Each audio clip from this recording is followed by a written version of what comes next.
Inang! Bakit mo kami iniwan, Inang? Lahat tayo, Ama.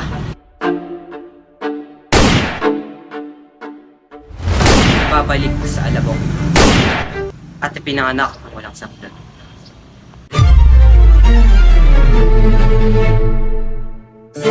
Umalis ako sa bayang ito para magpayaman. Upang may satuparan ng aking paghiganti. Ang hangarin ko lang ay gamutin ang sakit ng aking mga kababayan. Kailangan makabalik ang aking ama. At kapag tayo nanalo sa usapin, ay matutubos ako sa pagkaulila. Nalalaman din niya, pinili ko pang ako ang masigla, kaysa masanla ang agnos na binigay niya sa akin. Ang mga tapat ang loob at ang mga karapat dapat ay kailangang magtiis upang ang kanilang adhikain ay kumalat at malaman. Si Maria Clara. Si Maria Clara ay patay na.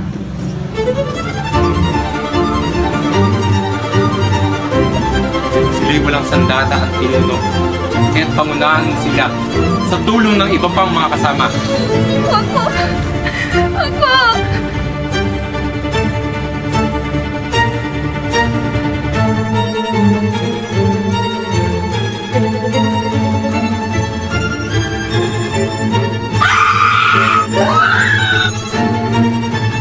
Kayo'y makakapagsabit tumutupad ng nakatutok ang mga kamay niyo sa inyong puso.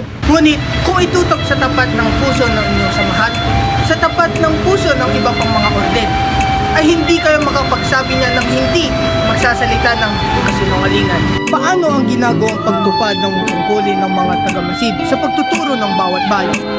Kahadlangan! Mayroon ding hatol at pag-uusig ng Diyos sa mga maninigil.